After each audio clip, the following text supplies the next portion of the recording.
clicker. Oh, it's very high tech. Hi. I can't see anyone up here. Hi. So that's me.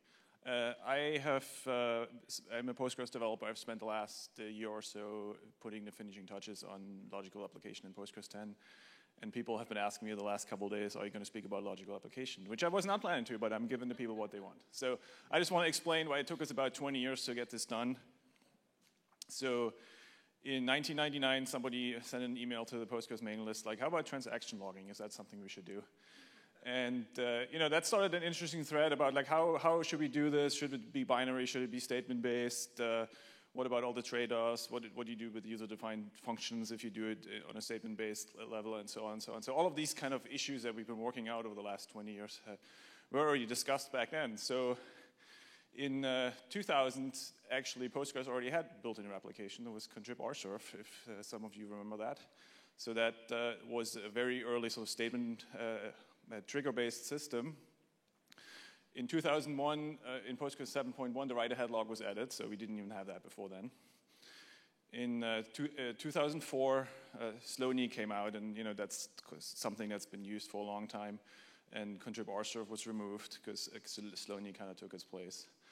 In 2005, Postgres 8.0 was sort of a big step with point-to-time recovery, where we took the write-ahead log and made it sort of usable externally. You could save it somewhere and then do, for backup. And then people thought, like, well, if I can store it somewhere and I can recover from it, I can do that also at the same time. And so in Postgres 8.3, PG Standby was shipped, and that was a big sort of milestone for a lot of people, where you could really set up a easy standby with built-in tools in Postgres. And so 8.3 has lived a long time because of that.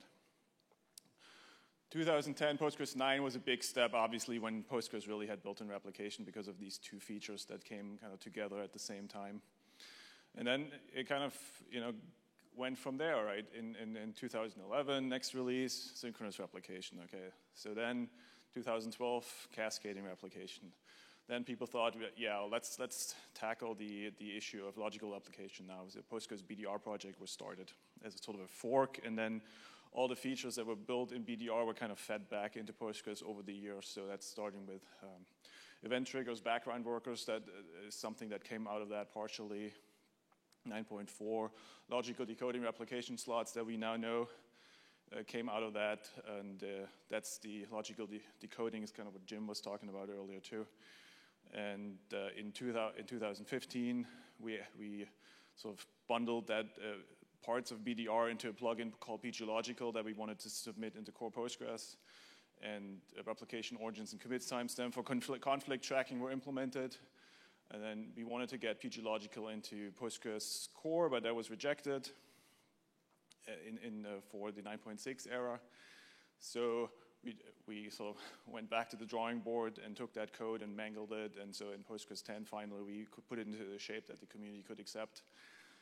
But pgLogical also continues to exist, and additional sort of forward-looking features are being put into that, and we'll eventually want to trickle them back into core Postgres. So that's where we are now.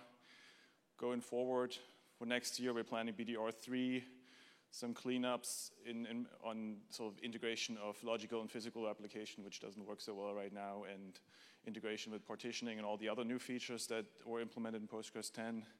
And so the end of the road that we kind of hope for this whole undertaking in 2 releases from now, possibly, that will take the experiences from BDR and merge all of that back into Postgres 12, perhaps, and then in 2019, we'll hopefully have multi-master logical application in core. So sorry it took a while, but you can see kind of all of that went into that, and so we'll hope we'll get to the end of the road soon. So please test and contribute, and thank you for your attention.